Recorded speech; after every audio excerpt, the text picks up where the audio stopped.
Magíster en Bioética y la candidatura en doctorado en Teología por la Pontificia Universidad Javeriana.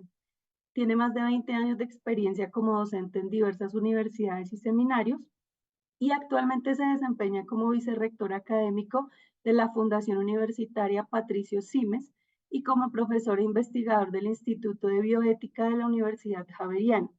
Su trabajo se centra en la intersección entre la teología, la ética y la bioética, explorando cómo los principios teológicos pueden aplicarse en la toma de decisiones éticas en distintos ámbitos. Entonces, esta clase va a estar espectacular, así que bienvenido, profe. Muchísimas gracias por este espacio.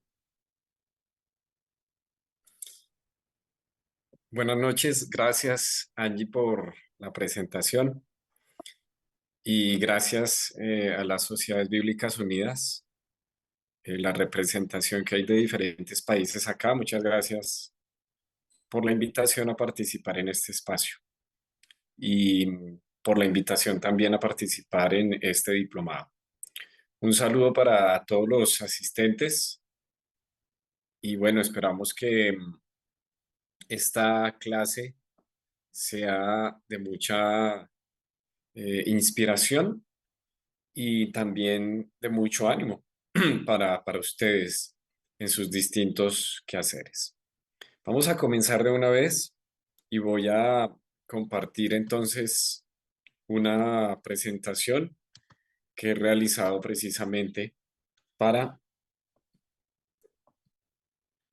el día de hoy. Y el título que hemos puesto a esta presentación es Senderos antiguos, desafíos actuales. Reflexiones de ética bíblica en el mundo de hoy. Y la forma en que voy a desarrollar esta presentación es principalmente por medio de preguntas, las cuales iré abordando. Una de las razones por las cuales es importante hacerlo por medio de preguntas es que estas incentivan y promueven la reflexión. Cuando nos enfrentamos a la pregunta, en nuestro cerebro pasa algo muy interesante y es que él comienza entonces a, a tratar de comprender, a tratar de buscar una respuesta también. Y ese ejercicio es clave en procesos de enseñanza-aprendizaje. Vamos a ir dialogando o voy a ir presentando más bien en torno a estas preguntas y como lo indicaron, como lo indicó Angie al finalizar mi presentación, ustedes podrán preguntar, aunque pueden ir pensando en esas preguntas y tendremos un tiempo para poder abordar las preguntas que también ustedes realicen. Y la primera pregunta con la cual comienzo es esta, dice, ¿de qué hablamos cuando hablamos de desafíos actuales? Y ustedes pueden ver otras tres preguntas allí precisamente en esta diapositiva. Entonces uno dice, eh, cuando habla de un desafío actual, ¿a qué se refiere? ¿Qué es un desafío actual? Mm, y claro, alguien puede decir, pues, a un desafío actual es aquello que hoy para nosotros es de pronto problemático o llega a ser un dilema en términos morales. Sin embargo, es probable que lo que para algunos sea un desafío en un contexto, en un lugar, es probable que para otros, en otro contexto, en otro lugar, no lo sea. De ahí que entonces es importante también precisar esa pregunta y esos desafíos a los que nos enfrentamos. Y ahí hay otras subpreguntas, como les digo, y la primera es si será que al haber otros desafíos hoy por hoy, suponiendo que hay unos desafíos propios de este tiempo, necesitaremos entonces una nueva ética ante nuevas realidades, ante nuevas problemáticas, ante nuevos desafíos. ¿Necesitamos una nueva ética? Esa pregunta no me la he inventado yo, esa pregunta ya la han hecho otros especialistas, sobre todo desde el campo de la bioética. Y desde el campo de la bioética han respondido de una manera afirmativa a esta pregunta, diciendo sí. Hoy por hoy nos enfrentamos a unos desafíos que antes el ser humano no tenía que preguntarse o enfrentarse. Entonces, quienes responden, perdón, positivamente a esta pregunta, dicen, hoy el ser humano tiene que lidiar con situaciones que en la antigüedad otros pensadores no tuvieron que hacerlo. Entonces, surgen algunos ejemplos. Los problemas relacionados con el impacto de las acciones del ser humano en el ambiente, todos los problemas que pueden surgir o las preguntas que pueden surgir a partir también de la superpoblación que hay a nivel mundial y cómo las acciones del ser humano cada vez tienen un impacto mayor. Algunos llaman a esto el cambio climático, el daño ambiental, en fin. Son preguntas que en otro momento de pronto no se hacían porque el hecho como tal no se evidenciaba de pronto en la forma que hoy lo evidenciamos. Y así uno puede poner una lista grande de ejemplos. De ahí que entonces desde la bioética algunos dirán, sí, se necesita una nueva ética, porque las éticas habidas hasta este momento respondían a unos criterios que las eh, volvían muy comunes.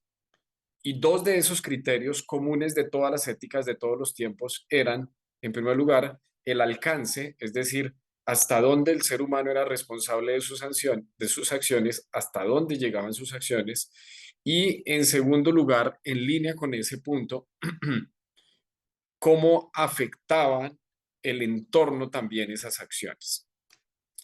Eh, en ese sentido, los que están a favor de decir que se requiere una nueva ética, dicen, hoy las acciones del ser humano tienen un mayor alcance que lo tenían en otro tiempo, en el tiempo de Aristóteles, de Platón, en el tiempo de Jesús, en el tiempo de los, qué sé yo, del siglo XVI, cuando se dan las reformas protestantes en Alemania, es decir, en los distintos periodos de la historia, hoy las acciones del ser humano llegan de una manera más rápida, tiene un impacto más rápido, hay un impacto allí en el tiempo, pero también tiene un alcance mayor. Ejemplo sencillo, miren lo que nos acaba de pasar hace unos años con esta cuestión del COVID-19. Algo que ocurrió por allá, ah, yo estoy en este momento en Bogotá, Colombia, algo que ocurrió al otro lado del hemisferio donde yo estoy, me afectó a mí acá. Independientemente de lo que haya sido esa acción, de que crearon el virus, de que tuvo que ver con experimentación con otras especies, de que tiene que ver con el consumo de animales no humanos, independientemente de las razones que haya, una acción que ocurrió en un lugar muy, muy lejano, en Wuhan, por allá lejísimos, que uno ni conocía ese nombre hasta que pasó eso, nos afectó al otro lado del planeta. Y eso no ocurría antes. Antes una epidemia o una enfermedad infectocontagiosa duraba muchísimo más tiempo en llegar a otra parte, pero no solamente que duraba mucho más tiempo, sino que también no tenía el alcance que llegaba a tener, por ejemplo, esto. Y estoy poniendo solamente un ejemplo. Entonces, algunos dicen sí, sí se requiere una nueva ética para nuevas realidades. Otros dicen, bueno, pero de pronto son las mismas problemáticas de siempre, ¿no? Solamente que tienen otras características. Y puede que en alguna medida también esto sea verdad. Puede que también uno evidencie eh, que hoy la pregunta moral, la pregunta por lo que está bien, por el buen actuar, tenga que ver con problemáticas que el ser humano ha tenido que afrontar y a las cuales ha tenido que responder desde que existe. Puede que eso ocurra. Sin embargo, hay un factor diferenciador y es el factor de los hechos. Y aquí entonces retomo la primera pregunta y la primera respuesta que daba desde la bioética, y es que hoy por hoy hay unos hechos, ¿sí?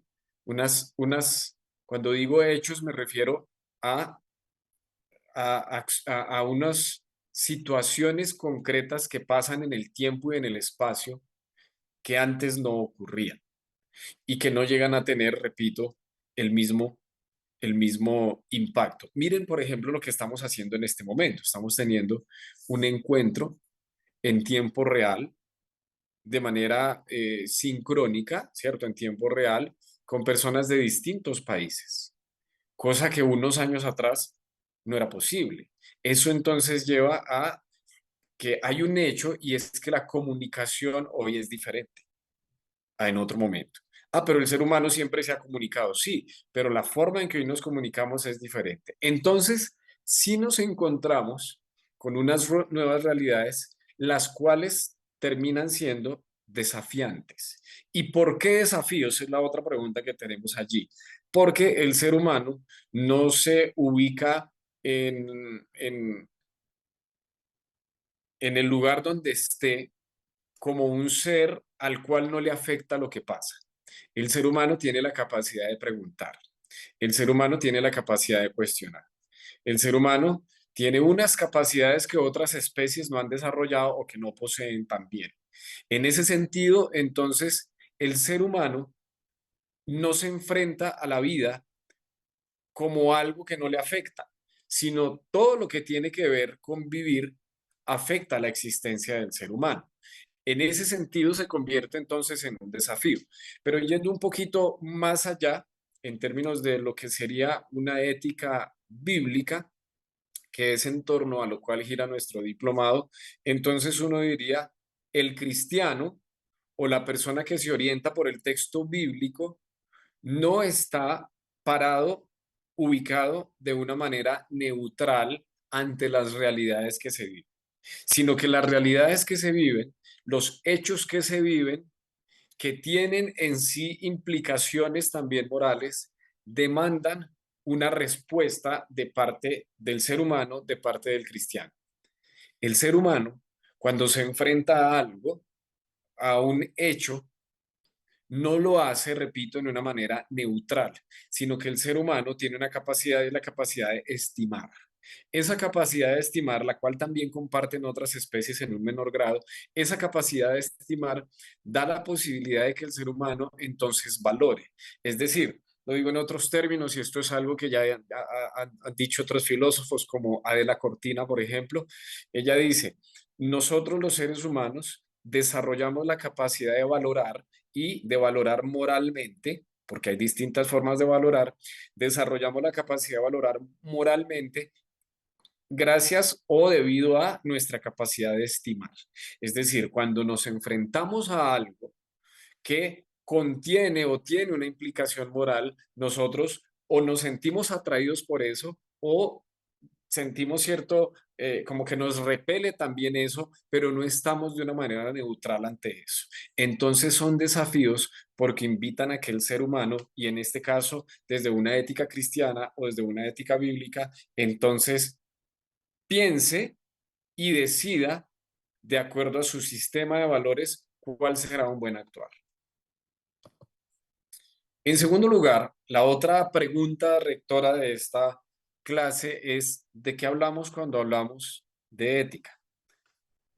De esto hay mucho para hablar. Aquí 4 puntos a manera de síntesis, los cuales abordan esta pregunta. Y la primera comienza con una afirmación. La ética es la pregunta por lo bueno. El ser humano tiene esa capacidad.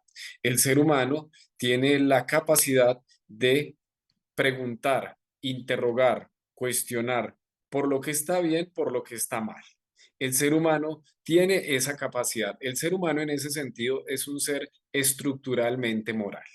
El ser humano en sus, digamos, óptimas condiciones, si me permiten ese término, es un ser estructuralmente moral. Es decir, no es posible que un ser humano en óptimas condiciones no sea un ser moral. No puede el ser humano ser un ser amoral. Puede ser un ser inmoral, dependiendo también desde dónde se lea la moralidad que ejerce ese ser humano. En ese sentido, entonces, el ser humano es un ser estructurado moralmente. Sin embargo, y esto me parece importante también precisarlo, como lo han afirmado distintos teóricos, el ser humano, si bien es un ser estructuralmente moral, lo que han denominado los contenidos de la moralidad varían, no solo de un individuo a otro, sino también de una sociedad a otra. Pero esa variación de los contenidos en la moralidad no quita o no anula el hecho de la moralidad en el ser humano. De ahí que entonces es importante precisar algunas expresiones que muchas veces usamos cuando nos referimos a la moralidad en el ser humano. Cuando una persona dice, esta persona no tiene moral, esta persona no tiene valores, esta persona no tiene ética. No, no, no, eso no es tan así. Todos los seres humanos tienen moral, todos los seres humanos tienen ética, todos los seres humanos tienen valores. La pregunta que nosotros debemos hacer desde esto que estamos afirmando es, ¿cuáles son los contenidos de la moralidad de esos seres humanos? ¿Cuáles son los contenidos de la moralidad de ese sujeto que está actuando, de esa comunidad que está actuando? Pero siempre el ser humano va a estar preguntando y cuestionando por aquello que está bien y aquello que está mal, y desde su estructura moral va a abordar la respuesta a esto. Otra afirmación de qué hablamos cuando hablamos de ética dice que ética y política coinciden en en su mismo objetivo, y y este objetivo es que el ser humano busca vivir bien. Por tanto, algunos han definido, como Aristóteles es una definición clásica de ética, como la búsqueda del buen vivir, del bienestar. Algunos han traducido la expresión eudaimonía en términos de felicidad, de ahí que algunos digan que la definición aristotélica de ética es la búsqueda de la felicidad del ser humano. Es válido ese acercamiento, sin embargo, me parece que no hace mucha justicia al propósito aristotélico que de una manera muy bonita él nos cuenta en el famoso texto de la ética a Nicómaco o ética nicomaquea. Y es que si bien el ser humano busca ser feliz, el bienestar es más que felicidad. Nosotros tendemos a relacionar el término felicidad a veces con alegría, a veces como con buenos sentimientos, con buenas emociones, pero el término bienestar es un término más completo, creo yo. En ese sentido, entonces, la ética sería también la búsqueda por un vivir bien o por un buen vivir. Otra definición, recuerden que estamos acercándonos de una manera general a esto, tratando de cubrir lo que nos interesa. Y otro acercamiento es que la ética tiene que ver con la capacidad y la posibilidad que tiene el ser humano de elegir. En ese sentido, entonces, afirmamos que dentro de unas condiciones que nosotros no hemos elegido, poder tener la posibilidad de elegir. Es decir, usted no ha elegido, por ejemplo, en qué familia nacer. Usted no eligió en qué país iba a nacer. Usted no eligió qué idioma era el que usted iba a hablar. Usted no eligió el sexo al cual usted iba a pertenecer. Usted muchas cosas no las eligió. Usted no eligió el estrato socioeconómico en el cual iba a desarrollarse. Dentro de esas realidades que nosotros no hemos elegido, Fernando Sabater, perdón, llama a ello condiciones no elegidas. Dentro de esas condiciones no elegidas, tener la capacidad de tomar decisiones y de poder elegir tiene que ver entonces con la capacidad de ética. Esto me parece bien importante que lo tengamos presente entonces, porque la ética estamos diciendo que sería una capacidad de los seres humanos que tiene que ver con esa posibilidad, con esa capacidad que tenemos de medir también cursos de acción, de hacer cálculos, donde podemos nosotros decir, miren, tengo la opción A, tengo la opción B, tengo la opción C. Me parece que la opción A me es más conveniente por esto otro. Al contrario, me parece que la opción B no es tan conveniente y la opción C ni me interesa. Ese ejercicio, ¿sí? Que puede parecer un ejercicio solamente lógico, matemático, Aristóteles y otros teóricos también lo circunscribían en el campo de la ética, como la capacidad que tiene el ser humano, no solamente de actuar de una manera así de pronto instintiva, sino esa capacidad que tiene el ser humano de medir cursos de acción, de hacer cálculos y de acuerdo a eso actuar.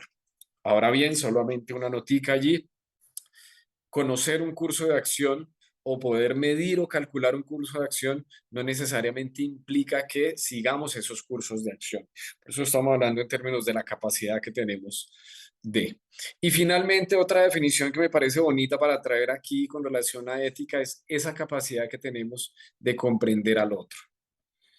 Y digo que es bonito porque es algo que necesitamos mucho en este tiempo a nivel de nuestra sociedad. Y ese comprender al otro en esta definición se refiere principalmente al otro humano, no únicamente, pero sí principalmente al ser humano, porque el otro, yo puedo en alguna medida comprender al otro que es como yo. Yo puedo comprender a otro humano, perdón, pertenezco a su misma especie, ¿cierto? Y de allí entonces compartimos muchas cosas que nos hacen precisamente ser miembros de esa misma especie. Y puedo comprender el dolor del otro, el sufrimiento del otro, la alegría del otro, la tristeza del otro, la necesidad del otro. Y en ese sentido, el poder comprender al otro, lo dicen también algunos teóricos, da pie para la posibilidad del buen actuar, es decir, de la ética. Avancemos con la siguiente pregunta. ¿De qué hablamos entonces cuando hablamos de ética bíblica?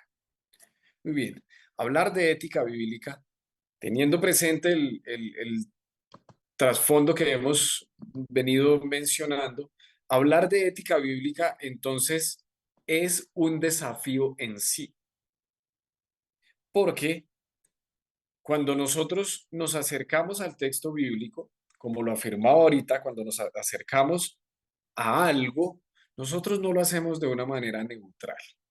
Cuando nos acercamos al texto bíblico, todo lo que nosotros somos va al texto.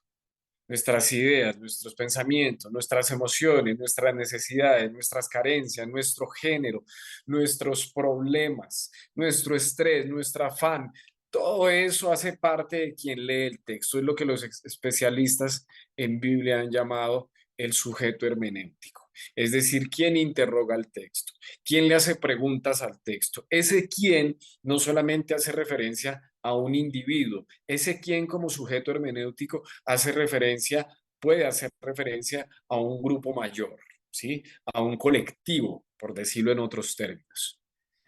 Eso ya nos plantea de entrada una pregunta, o muchas preguntas, diría yo, y muchos desafíos a la hora de hablar de una ética bíblica, porque la misma Biblia ha sido usada para llegar a conclusiones muy diferentes. La misma Biblia puede ser usada para respaldar, por ejemplo, una invasión armada de un país a otro. La misma Biblia puede ser usada para decir invadir un país es algo que está mal y se está usando el mismo texto. De ahí entonces, que me parece muy importante, luego de hacer esta precisión con respecto al sujeto hermenéutico, también problematizar lo que el texto nos pone. Y el texto a nosotros no nos pone un manual de ética. En otras palabras, la Biblia no es un manual de ética. Y eso me parece importante que lo tengamos presente porque en muchos contextos cristianos a veces suele definirse así también la misma Biblia, pero la Biblia no es un manual así como en algún momento, por ejemplo, en Colombia, no sé, en otros países, se usó para dar clases de cívica, urbanidad y de ética, algo que se conocía como el manual de Carreño. Eh, se usó en mucho tiempo aquí en Colombia y era un manual. Bueno, la Biblia no es eso. El texto bíblico es algo diverso y ahí lo primero que tenemos allí.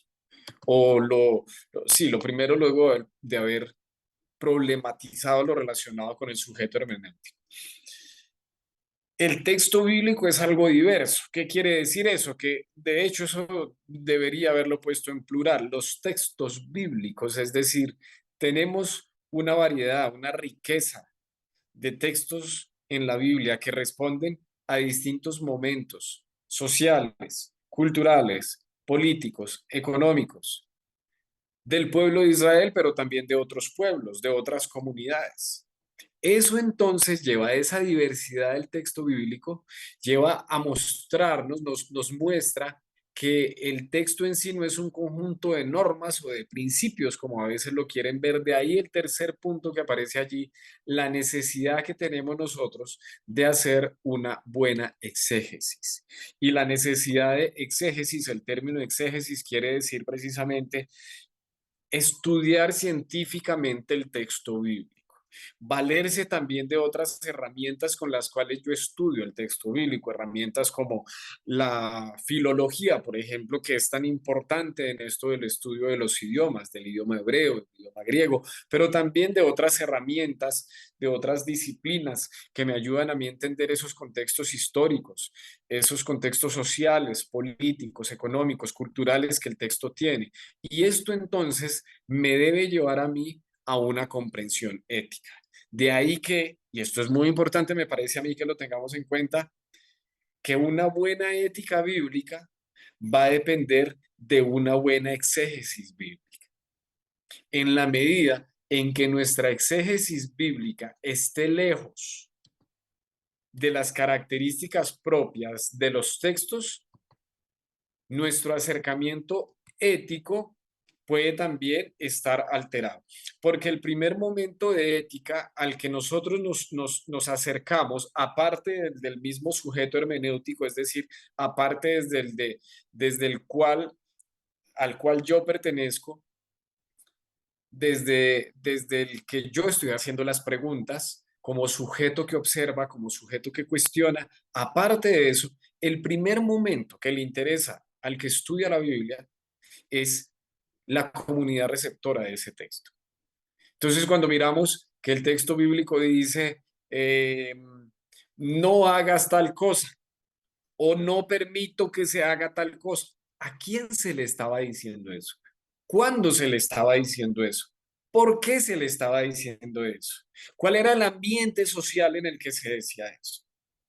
¿Cuál era el ambiente político, cultural, económico, religioso en el que se decía eso? Eso nos lleva entonces a la necesidad de la exégesis para comprender el momento ético de las comunidades a las cuales se dirigen los textos escritos. Espero estar comunicándome. Recuerden que si tienen preguntas, váyanlas teniendo presente para hacerlas al final. En ese sentido, así como es importante y necesaria la exégesis, es importante y es necesaria la hermenéutica. Hermenéutica entendida precisamente como la pregunta, como la inquietud, como aquello que nosotros interrogamos al texto. Pero recuerden, la hermenéutica no es algo que se hace en el aire. Es decir, quien estudia el texto bíblico es un ser humano. Es usted, soy yo. Usted, repito, con sus necesidades, con sus intereses. Yo con mis necesidades, con mis intereses, con mi realidad histórica también allí me acerco al texto. Con mis intereses políticos, económicos, éticos, con todo eso yo voy al texto. De ahí la necesidad de una combinación, si me permiten ese término, entre exégesis y hermenéutica, para evitar lo que algunos dirían, Dionisio Weiler, por ejemplo, denominó los espejos hermenéuticos. Y Dionisio Weiler decía, Dionisio Weiler es un teólogo eh, uruguayo, eh, radicado en España, decía Dionisio Weiler en uno de sus textos, haciendo referencia a los espejos hermenéuticos, porque por lo general nosotros vemos en la Biblia lo que somos. Es decir, ella se convierte en un reflejo de lo que somos. Y de ahí la ausencia de la buena exégesis hace que esos espejos sean más reforzados. De ahí la necesidad tanto de la buena exégesis como de la buena hermenéutica. La hermenéutica que respeta el texto como objeto de estudio, de ahí el diálogo con la exégesis, pero de ahí también la importancia de la hermenéutica que respeta tanto al sujeto hermenéutico, es decir, quien hace las preguntas, como el lugar hermenéutico, es decir, desde dónde se hacen las preguntas también. Y aquí me parece importante poner dos elementos más. Jesús como un criterio hermenéutico. La Biblia nos da muchas opciones también y la Biblia nos da muchas pautas, pero a mí me parece, y yo sí hago esta afirmación muy desde mi práctica de fe y de vida también, que Jesús es un referente hermenéutico para el estudio del texto bíblico. Y en ese sentido Jesús se convierte también en un referente de ética. Es decir, para que Jesús sea mi referente ético, también tiene que ser un referente hermenéutico. Para que Jesús sea mi criterio de ética, también tiene que ser mi criterio de hermenéutica. Muy bien. Sin embargo, cuando nosotros llegamos a los desafíos, nos encontramos con conflictos. Y aquí retomo aquello con lo cual comencé. Y permítame poner un ejemplo. En esta presentación yo a ustedes no les voy a decir qué está bien o qué está mal, o que si algo debe hacerse en línea con el ejemplo que estamos viendo allí, la interrupción voluntaria del embarazo, aborto, o no debe hacerse, no. Lo que quiero precisamente es problematizar esto o que comprendamos este problema, y cuando uso la palabra problema, la uso en términos de criterio de investigación, no necesariamente como algo negativo, sino como, como aquello que nos motiva y nos interesa saber e investigar. En ese sentido uso la palabra problema. Y es un ejemplo de algo actual, una problemática que despierta muchas opiniones a nivel de nuestras sociedades. Y las opiniones son principalmente éticas, a pesar de que muchas veces se presenten como políticas. En la mayoría de las veces las opiniones políticas tienen de fondo una gran preocupación ética. Recuerden, no está la posibilidad de que el ser humano esté neutro en esto. No, él tiene una postura y una posición, porque no es un ser amoral. Desde los contenidos de su moralidad va a opinar al respecto. Cuando nos enfrentamos a este hecho, como la interrupción voluntaria del embarazo, slash aborto, y eso lo pongo intencional porque en algunos contextos prefieren hablar de uno, en otros de otro, por eso pongo allí los dos conceptos. Miren, hay elementos que no solamente son teológicos o bíblicos. En esta problemática contemporánea, muy actual, que afecta hoy de una manera muy diferente a como lo hacía antes, hay elementos jurídico-legales que es necesario tener en cuenta. No porque uno se guíe o siga lo que dice la ley, lo que dice la norma, sino porque precisamente estamos, por lo menos en el caso de Colombia, en un estado social de derecho, donde tenemos una constitución, donde hay unas leyes, y eso es importante conocer las leyes. En el caso de Colombia, en términos jurídico-legales, la Corte Constitucional se ha pronunciado en diferentes ocasiones con respecto a esto. Y en algún momento afirmó que la interrupción voluntaria del embarazo iba a dejar de ser un delito, iba a dejar de ser, por lo tanto, penalizada. De ahí que en algún momento se despenalizó el aborto en tres causales principales que son conocidas en muchos otros países también. Cuando la vida de la mujer está en riesgo, cuando la vida del no nacido también está en riesgo, o cuando el embarazo de la mujer haya sido producto de una violación o haya sido en contra de su autonomía. Eso que ocurrió por allá en el año, ya hace varios años, aquí en Colombia, hacia el año 2006 más o menos ocurrió eso, ha tenido algunos ajustes, ha tenido algunos cambios en los tiempos, en los procesos, pero es una legislación que existe. Ahora bien, la legislación no determina lo que sería una pauta ética, aunque lo hace, es decir, esto tiene unas connotaciones éticas, recuerden, que alguien esté de acuerdo con eso o que no estemos de acuerdo con eso es otro tema, pero eso tiene connotaciones éticas, de ahí que hay unos elementos legales a tener en cuenta. Pero cuando uno piensa también en la problemática del aborto, hay elementos sociopolíticos. Hay factores económicos, hay factores, en el caso de Colombia, disculpen que hable mucho de Colombia, pero pues es el país que más conozco, no solamente por ser de aquí, sino porque pues lo he estudiado precisamente con relación a estos temas. Las problemáticas que se viven en Colombia en distintas regiones del país con respecto a esto no es cualquier cosa. Las zonas de mayor vulnerabilidad en términos económicos son regiones, son zonas donde precisamente los índices de esto son muy altos también. Entonces hay unas problemáticas de las cuales nosotros no podemos ignorar tampoco. Hay elementos médico-clínicos relacionados con esto. De ahí que entonces, cuando nosotros decimos, ¿qué es una mirada teológica del aborto? ¿Qué es una mirada bíblica del aborto? Hoy por hoy, nosotros no debemos ignorar que estas problemáticas son complejas. Y cuando digo complejo, me refiero a que implican distintos factores, distintos elementos. De ahí que un hecho sea problemático en términos complejos, quiere decir que también el abordaje del mismo tiene que ser complejo. En otras palabras, ¿qué estoy diciendo? Que esta problemática tiene que ser abordada desde distintas áreas, desde distintas disciplinas. Pero centrémonos entonces en la Biblia. Cuando uno dice, bueno, ¿y la Biblia qué dice de eso? Hay muchos textos, o hay varios textos, mejor dicho. Yo solamente aquí menciono algunos. Génesis 1:26 es conocido porque dice que entonces dijo Dios, hagamos al hombre a nuestra imagen, conforme a nuestra semejanza, señoreen los peces del mar, ta, ta, ta, ta, ta. Dice que Dios crea al ser humano. Pero nos encontramos con textos como el de Jeremías capítulo 1, versículo 5, que dice, antes que te formase en el vientre te conocí y antes que nacieses te santifiqué, te di por profeta a las naciones. Nos encontramos con un texto como el del Salmo 139. Mire lo que dice los versículos 13 al 16. Porque tú formaste mis entrañas, tú me hiciste en el vientre de mi madre. Te alabaré porque formidables, maravillosas son tus obras. Estoy maravillado y mi alma lo sabe muy bien. No fue encubierto de ti mi cuerpo.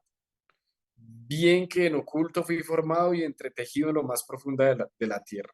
Mi embrión vieron tus ojos y en tu libro estaban escritas todas aquellas cosas.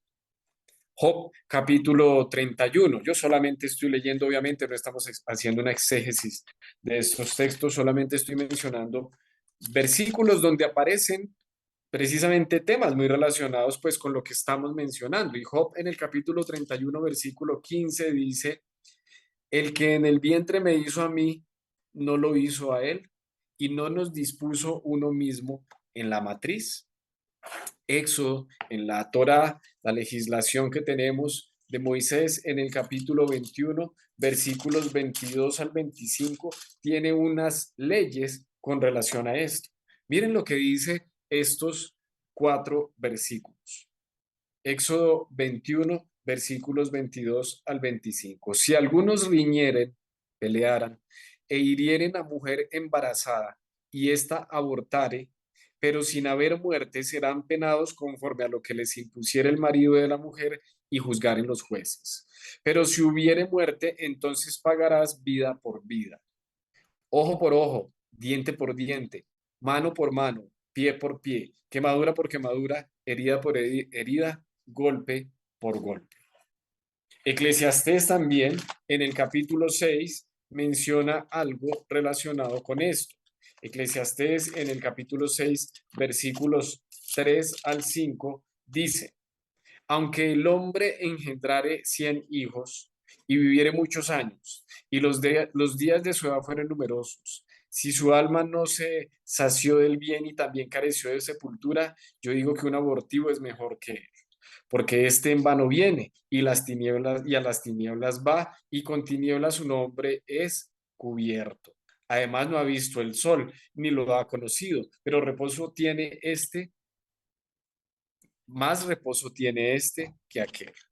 ¿Por qué he traído esos versículos? Porque precisamente esos versículos mencionan el tema. Ahora bien, no explican el tema, lo mencionan. ¿De quién es el deber? ¿De quién es la tarea de explicar esos textos? La tarea de explicar esos textos es del exégeta, es del estudiante de la Biblia, es del pastor, es del teólogo, es del que, de él es la tarea.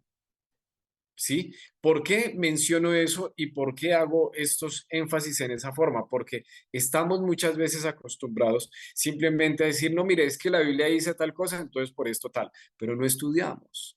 Entonces decimos, no, es que ya lo dijo el Salmo, mi embrión vieron tus ojos. Miren, esa palabra embrión, para poner solamente un ejemplo, es una palabra que ha tenido muchísimo cambio a lo largo de la historia. Cuando el escritor bíblico habla de embrión, lógicamente no está pensando en lo que hoy se conoce desde genética, que es un embrión. El desarrollo embrionario es algo que se ha venido dando a lo largo de la historia y estamos hablando de siglos antes de que se conociera lo que es una mirada de conocer un embrión.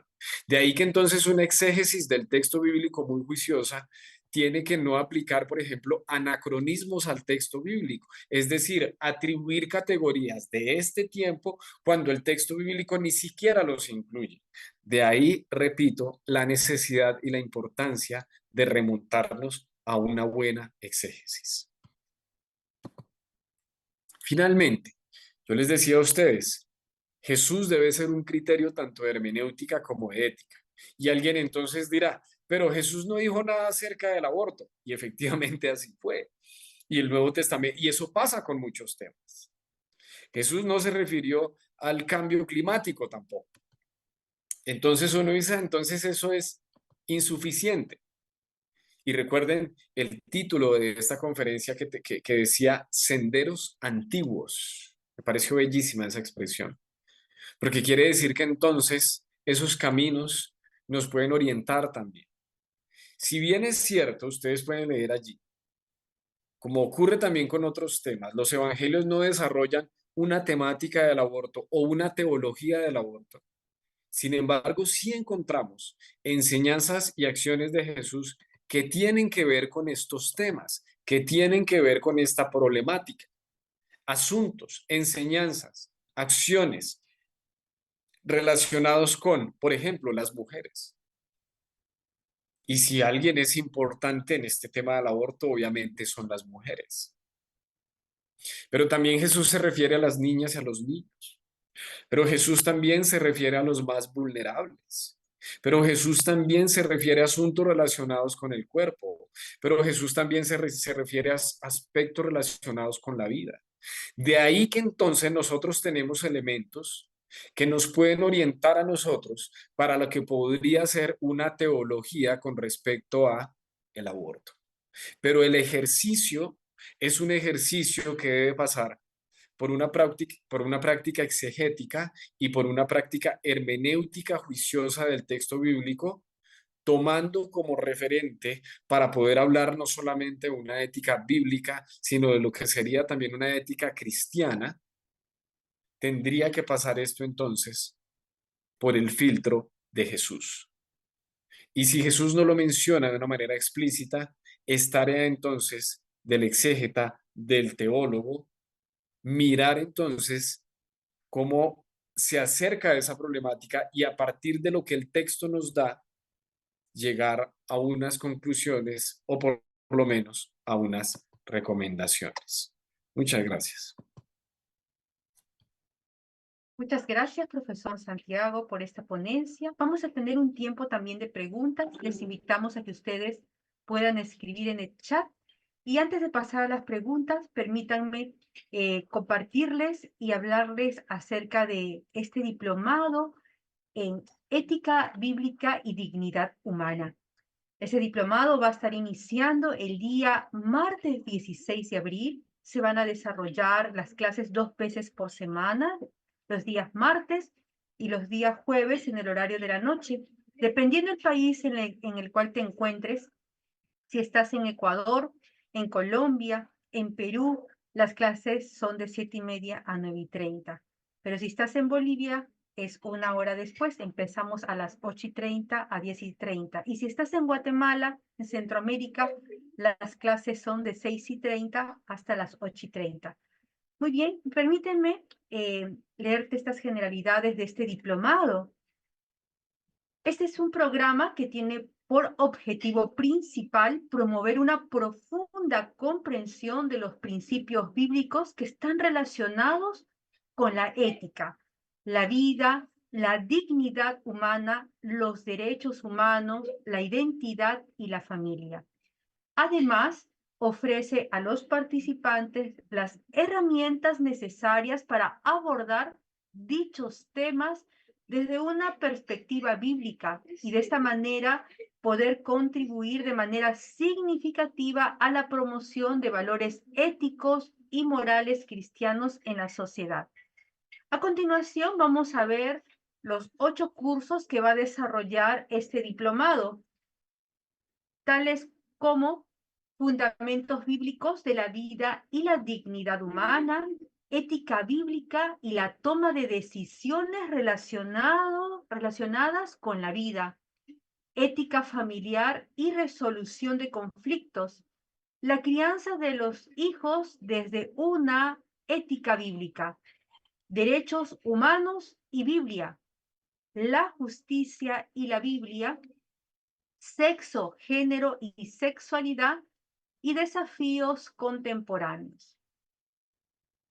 Al culminar el diplomado, los estudiantes tendrán las siguientes capacidades. Número 1, comprenderán los principios bíblicos que están relacionados con la ética, la dignidad humana, los derechos humanos, la identidad y la familia. 2, analizará y aplicará la ética y la bioética a situaciones contemporáneas. Número 3, desarrollará habilidades para comunicar de manera efectiva los valores y los principios éticos en cuestiones relevantes para la sociedad actual.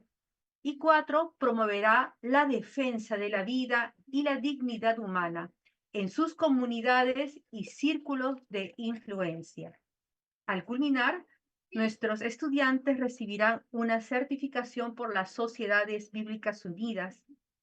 Contamos con docentes que son capacitados, especialistas en estos temas, que son biblistas, también son profesionales en las ciencias bíblicas y darán un aporte desde sus investigaciones a este diplomado. Quiero comunicarte también que este diplomado puede ser llevado en tiempo real. Como les mencioné hace un momento, este diplomado se realizará los martes y los jueves en la noche. Pero si en caso por temas laborales, de estudio, no puedas conectarte al diplomado los días martes y jueves, pues quiero compartirte que las Sociedades Bíblicas Unidas cuenta con un campus bíblico virtual. En este campus bíblico es una plataforma que va a apoyar el aprendizaje a nuestros estudiantes. Allí colocaremos diferentes tipos de materiales como PDFs de lecturas, videos de refuerzo y aún las clases que son grabadas, de tal manera que el estudiante puede volver a repasar sus clases y aquel estudiante que no puede conectarse en tiempo real a sus clases lo puede llevar de manera sincrónica desde la comodidad de su hogar y manejando sus propios horarios y tiempos. Voy a dar pase a Angie de la Sociedad Bíblica de Colombia, quien nos hablará también acerca de la plataforma Campus Bíblico Virtual. Adelante, Angie. Gracias, Leticia. Bueno, les voy a mostrar un poquito nuestra plataforma de Campus Bíblico. Muy amigable, muy fácil de utilizar. Es una plataforma de Moodle en la cual ustedes van a encontrar todos los recursos necesarios para poder llevar su diplomado de una forma eficiente. Aquí está el área personal, así entran nuestros estudiantes, ingresan al campus, encuentran aquí los diferentes cursos que están llevando, ingresan al curso y dentro del curso encuentran toda la información. Tienen el link para ingresar a sus clases, el tutorial para usar el campus, el cronograma que van a estar manejando durante el curso.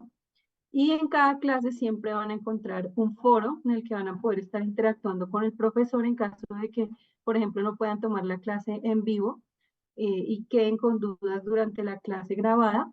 Pueden comunicarse con el profesor a través del foro. Siempre van a encontrar todo el contenido que se va a estar manejando durante esta clase. Van a encontrar las clases grabadas en caso de que no la puedan ver o la quieran repasar. Allí la van a encontrar. Y todos los recursos que el profesor deja en su clase para poder profundizar. A veces 2 horas no es suficiente para todo el tema, entonces dejan allí recursos de profundización para que ustedes puedan investigar, acercarse más al tema. Y siempre van a encontrar actividades en las que pueden reforzar el conocimiento. Van a encontrar foros, quizzes, bueno, diferentes actividades, tareas específicas. La idea es que podamos hacerles un acompañamiento también desde la coordinación académica para que tengan un proceso exitoso de aprendizaje. Todos nuestros docentes son expertos, así como el profesor Santiago, son expertos en el tema que manejan, así que la educación que brindamos en el campus bíblico es de muy alta calidad.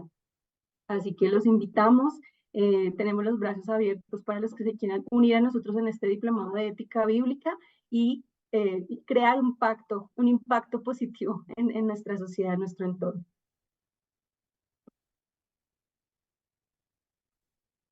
Y bueno, vamos entonces con las preguntas. Profesor Santiago, ya Alejandra nos va a decir 3 preguntas que hicieron nuestros participantes. Bueno, muy buenas noches, profesor. Muchas gracias por esta clase. Hubo varias preguntas muy interesantes. La primera de ellas es, ¿cuál sería la nueva ética y la nueva moralidad según la neutralidad?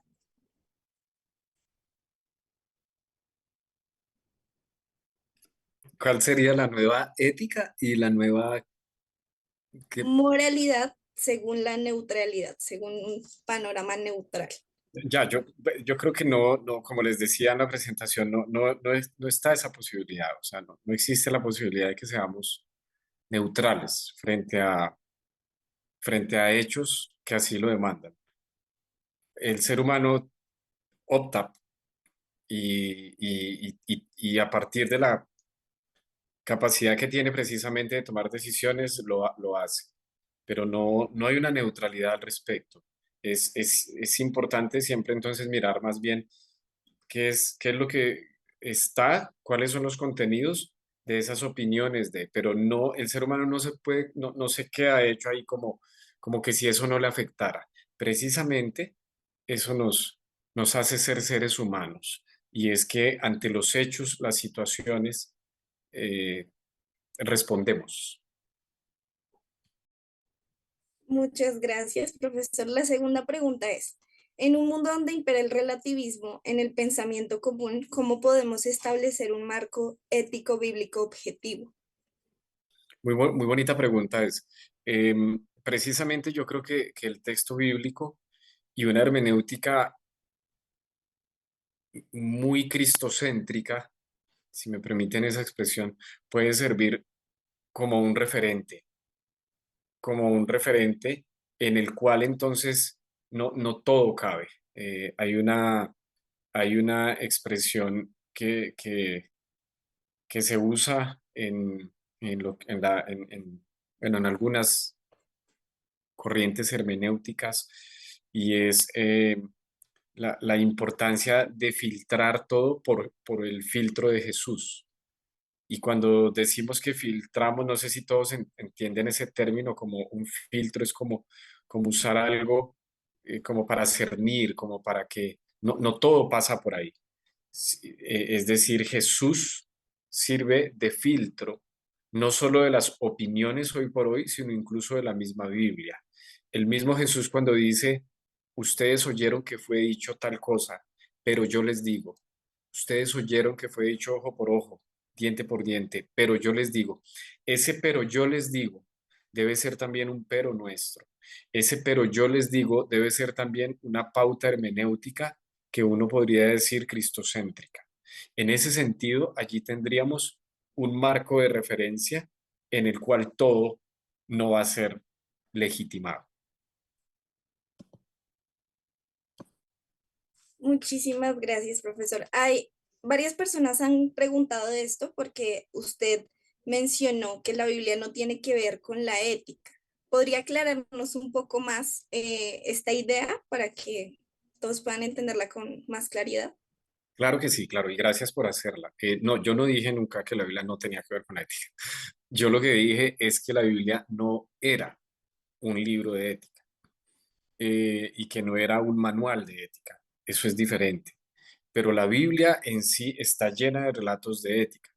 Lo que dije es precisamente que la necesidad de una buena exégesis, de una exégesis correcta, lleva a que comprendamos precisamente lo que el texto nos pone en términos de ética.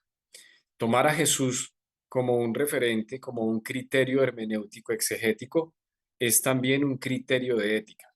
Entonces, cuando yo digo que la Biblia no es un manual de ética, lo que quiero decir es que no es que la Biblia nos tenga un ABC de todo, sino que dependiendo las diferentes situaciones, pero también los mismos textos bíblicos, así nosotros nos podemos acercar a la Biblia. Porque la Biblia, como les decía, es un texto diverso, es un texto muy plural, que se escribe a lo largo de muchos años, en muchos lugares, pasa por distintas culturas y al pasar por distintas culturas se ven diferentes expresiones éticas. Solamente para poner un ejemplo, la misma Biblia en diferentes partes, en unas partes dice que no hay que matar, Éxodo capítulo 20, no matarás, pero en otras partes el texto dice que hay que matar. Sí me hago entender. Y el mismo texto bíblico lo está haciendo. Si fuera un manual de ética de una manera muy sencilla, nos diría eso. ¿Cuál es ahí el ejercicio que tiene que hacer el estudiante de la Biblia? El estudiante de la Biblia debe acercarse haciendo un estudio juicioso del texto para tratar de entender qué se quiso decir en ese momento y por tanto qué nos serviría para nosotros hoy. La pauta ética que yo he querido dar en esta corta conferencia es que nos orientemos por las enseñanzas de Jesús, porque Jesús nos puede orientar para comprender tanto el Antiguo Testamento como el Nuevo Testamento. Profe, muchísimas gracias. Esa última parte me gustó mucho. Me hizo recordar esa frase que pusiste, Jesús como criterio de ética, ¿no? Creo que eso es lo que debemos recordar y de pronto llevarnos un poco en esta clase y es el deseo de conocer, ¿no? De profundizar por qué Jesús como criterio de ética. Y me gustó también la frase que diste, la Biblia no es un manual de ética, pero está llena de relatos de ética.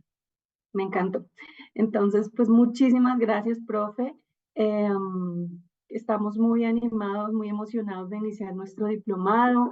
Las personas que estén interesadas allí en el chat van a encontrar el link de WhatsApp de cada país para que escriban allí. Allí les brindamos toda la información. Mucha gente nos está escribiendo en el chat que quiere participar, que quieren otra pregunta. De eso se tratan estos masterclass, ¿no? Que queden como con ganas de más, para que Sí. las clases Entonces, podamos hablar más. exacto, entonces en las clases de verdad van a poder profundizar, interactuar mucho más con el profesor. Nos gustaría mucho que participaran todos, pero el tiempo apremia, dicen por ahí. Entonces, escríbanos por WhatsApp, les brindamos toda la información. Muchísimas gracias. Un abracito a todos. Por favor, prendan sus cámaras, sus micrófonos, despídense. Gracias al profe. Muchísimas gracias. Un abracito. Bendiciones. No, gracias a ustedes, con muchísimo gusto. Muchas gracias, hasta luego. Muchas gracias para todos. Gracias,